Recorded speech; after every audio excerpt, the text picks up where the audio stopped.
Ecos del más allá. El hilo invisible de lo inexplicable la noche tiene formas de susurrar verdades que el sol prefiere ocultar. En los rincones más profundos de nuestra memoria, donde los recuerdos se mezclan con los miedos infantiles, existen objetos, lugares y momentos que desafían la lógica de lo que llamamos realidad. Esta es una crónica de tres almas que cruzaron el umbral de lo cotidiano para enfrentarse a lo imposible. Un regalo maldito, un hospital atrapado en el tiempo y un círculo que se cierra en una carretera solitaria. Capítulo primero. El rostro de trapo. El verano en Tarragona siempre había tenido un sabor a despedida y a salitre, pero aquel año el aire pesaba más de lo habitual. La bisabuela, el pilar que sostenía la historia de la familia, finalmente había cerrado los ojos para siempre. Tras el funeral, el silencio en la casa de campo era una presencia tangible que envolvía a Lía, a su madre y a su abuela. Se habían quedado solas para recoger los fragmentos de una vida que ya no existía, mientras el resto de los familiares se refugiaban en otras propiedades cercanas. En la última tarde, antes de regresar a la bulliciosa Barcelona, la abuela de Lía llamó a todos los nietos y bisnietos. Había una solemnidad extraña en sus gestos mientras abría un pequeño armario empotrado bajo el hueco de la escalera, un lugar oscuro que olía a madera vieja y alcanfor. «Vuestra abuelita dejó esto para vosotros», dijo con voz temblorosa. Fue entregando una a una muñecas de plástico brillante, de esas que parpadean al moverlas y huelen a fábrica. Pero cuando llegó el turno de Lía, la abuela se detuvo.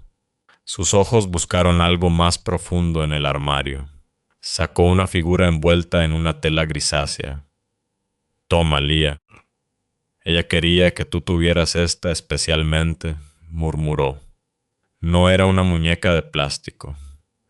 Era una criatura de trapo, cosida a mano, con hilos que formaban una sonrisa que no llegaba a los ojos, que eran dos botones negros, fríos y sin brillo. Lía sintió un escalofrío al rozar la tela áspera, pero la aceptó por respeto al duelo de su familia. ¿No sabías que, al cruzar el umbral de su casa en Barcelona, estaba invitando a algo más que un simple juguete a entrar en su vida? Al llegar, Lía colocó la muñeca en la estantería que colgaba justo sobre el cabecero de su cama. Esa misma noche, el ambiente de su habitación cambió. El aire se volvió denso, como si el oxígeno se negara a circular. Cada vez que apagaba la luz, sentía la mirada fija de los botones negros sobre su nuca. Pronto, los ruidos comenzaron. Eran pasos lentos, pesados, que recorrían el pasillo de madera, deteniéndose justo ante su puerta. Lía se cubría con las mantas, sudando a pesar del calor sofocante del verano catalán, escuchando cómo el pomo de la puerta parecía vibrar sin llegar a girar. El miedo se volvió tan insoportable que la joven decidió abandonar su santuario. Comenzó a dormir en el sofá del salón, buscando la protección de la televisión encendida y el espacio abierto. Una madrugada, exactamente a las 3:20, el televisor emitía un zumbido estático que llenaba el silencio de la sala. Lía, en un estado de duermevela, sintió una pulsión visceral. Sus músculos se tensaron. Algo la obligaba a mirar hacia las escaleras que conducían al segundo piso, hacia su habitación. Giró la cabeza centímetro a centímetro, con el corazón martillando contra sus costillas. Al enfocar la vista en el rellano superior, el alma se le cayó a los pies. Allí, asomada entre los barrotes de la barandilla, estaba la sombra. No era una sombra humana. Tenía la forma exacta de la muñeca de trapo, pero con el tamaño de un niño pequeño. La cabeza de la sombra estaba inclinada en un ángulo antinatural, observándola desde la penumbra. Leah no gritó. El terror puro le había robado la voz. Se cubrió con la manta de pies a cabeza, hiperventilando, rezando a un Dios en el que apenas creía, hasta que el agotamiento la sumió en un desmayo que confundió con el sueño. A la mañana siguiente, el escepticismo de su familia fue un golpe de realidad más doloroso que el propio miedo. Son imaginaciones tuyas, Leah. La muñeca sigue en el estante, decía su madre con una sonrisa condescendiente. Pero su padre, un hombre de pocas palabras y mirada profunda, guardó silencio hasta que estuvieron a solas. Leah le suplicó que instalaran cámaras, que quería demostrar que no estaba loca. El hombre se acercó a ella, su voz apenas un susurro cargado de una advertencia ancestral. Hija, hay cosas que es mejor no saber. En el momento en que veas lo que hay ahí fuera, no querrás seguir viviendo en esta casa. Leah guardó la muñeca en el fondo de un cajón bajo llave aquel mismo día. Nunca volvió a sacarla. Los pasos continuaron durante años. Un eco rítmico en la oscuridad que ella aprendió a ignorar por pura supervivencia, comprendiendo que el último regalo de su bisabuela no era un objeto, sino un vínculo con un mundo que se niega a ser comprendido. Capítulo de Gus, el pasillo de las horas muertas. El tiempo no es una línea recta, sino un océano que a veces retrocede, dejando al descubierto tierras que deberían haber desaparecido hace décadas. Eso fue lo que descubrió una joven universitaria una tarde de invierno, cuando el sol comenzaba a declinar tras los muros de un antiguo hospital de la ciudad. Su tía acababa de ser operada y el deber familiar la llamaba. Al salir de clase, con el peso de los libros y el cansancio acumulado, se dirigió al centro médico. En su bolsillo, un viejo teléfono Nokia, un relicario de una época donde la conectividad era un lujo de saldo y llamadas perdidas, vibró con un mensaje de su madre. Entra tú, yo tardaré un poco. Pregunta por la habitación 502. En la recepción, el protocolo fue rutinario. La recepcionista, con movimientos mecánicos, tomó sus datos y le entregó una pegatina de visitante.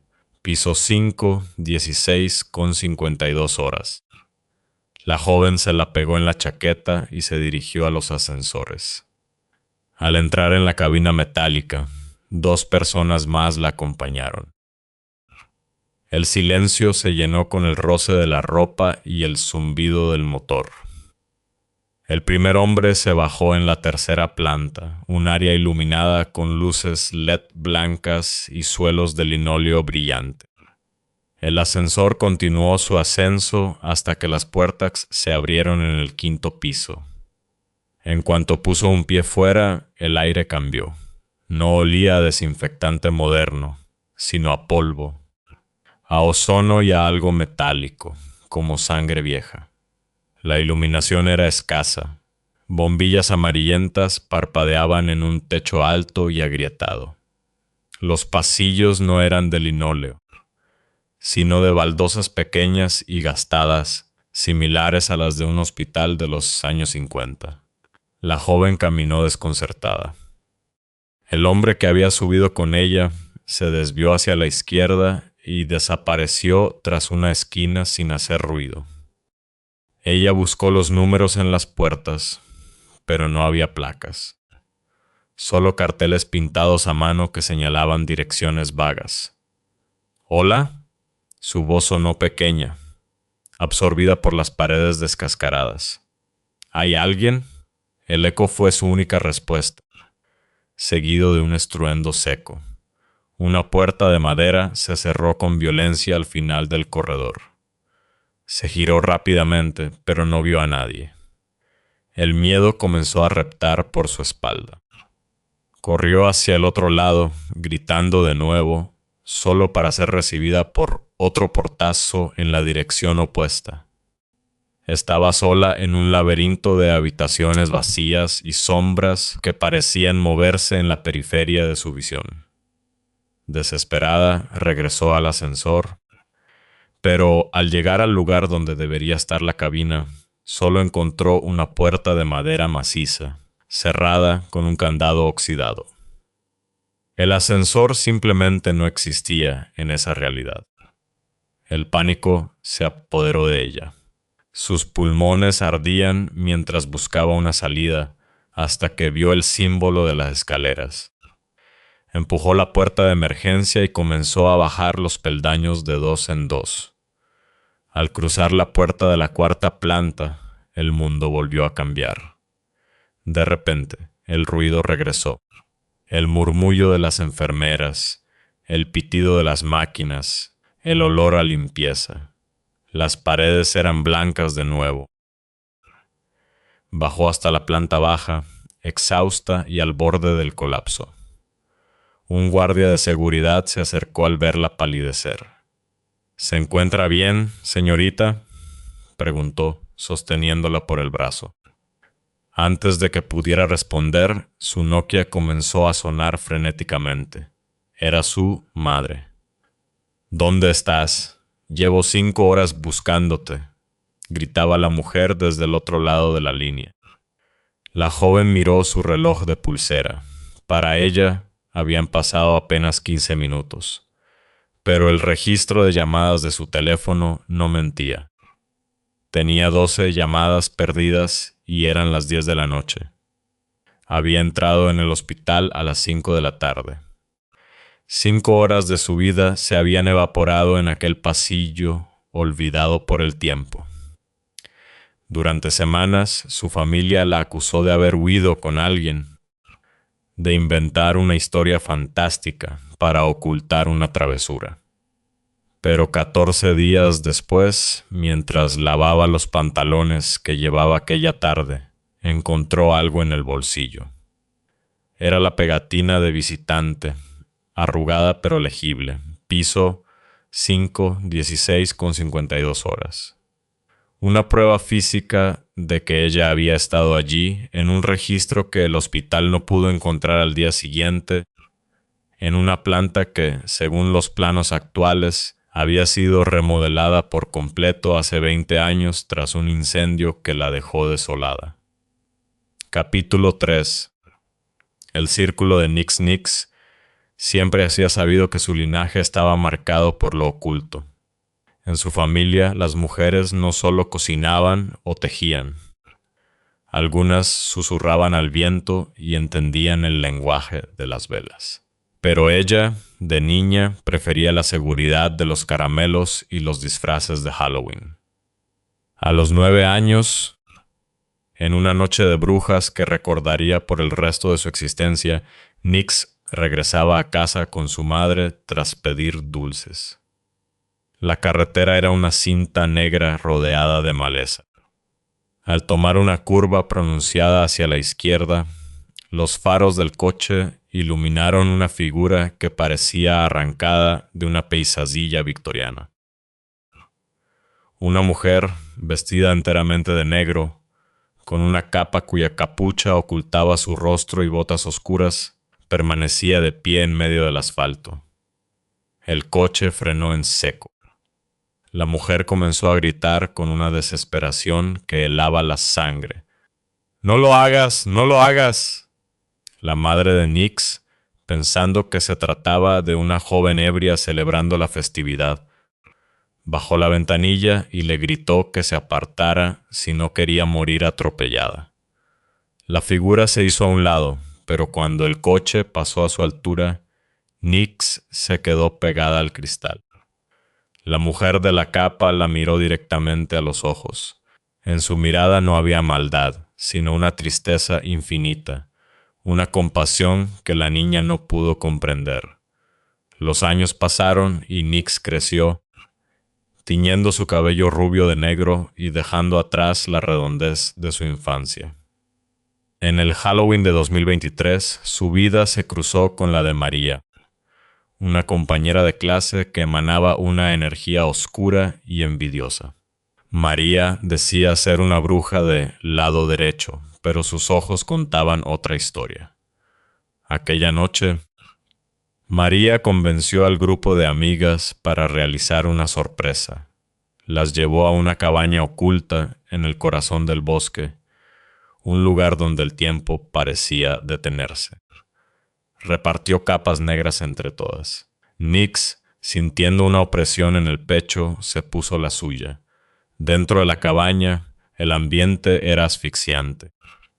Cientos de velas negras rodeaban símbolos dibujados con tiza blanca y algo rojo que olía a hierro.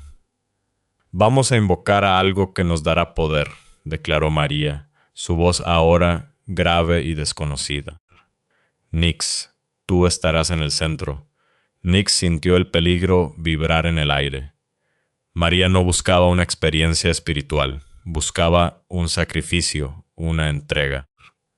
La envidia que le profesaba, esa que hacía que a Nix se le cayera el pelo o se enfermara cada vez que María la elogiaba, iba a materializarse en algo mucho más oscuro. «No quiero hacer esto», dijo Nix, retrocediendo. «De aquí no te vas», sentenció María, cerrando la puerta. Nix cerró los ojos, buscando una salida mental, y en ese instante una voz estalló en su mente, un grito que venía de lo más profundo de sus recuerdos. «No lo hagas». El instinto de supervivencia se activó. Nix empujó a María y corrió hacia la puerta, logrando abrirla antes de que las demás reaccionaran. Corrió por el bosque, con las ramas arañándole la cara, hasta que llegó a la carretera principal. Sus pulmones ardían. Se detuvo en una curva, tratando de recuperar el aliento. A lo lejos vio unos faros acercarse. El coche venía rápido. Demasiado rápido. Nix se quedó paralizada en medio del asfalto, con su capa negra ondeando al viento, con su cabello largo y oscuro ocultando su rostro. De repente, lo entendió todo. Vio el coche frenar. Vio a través del parabrisas a una madre nerviosa y a una niña pequeña, rubia y asustada, sentada en el asiento del copiloto. Era ella misma.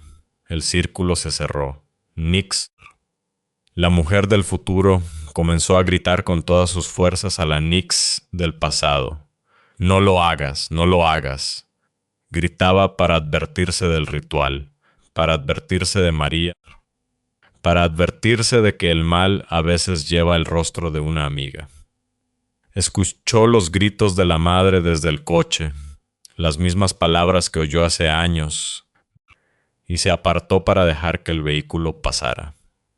Se quedó mirando el coche alejarse, sintiendo cómo el peso del destino se liberaba de sus hombros. María nunca regresó a clase.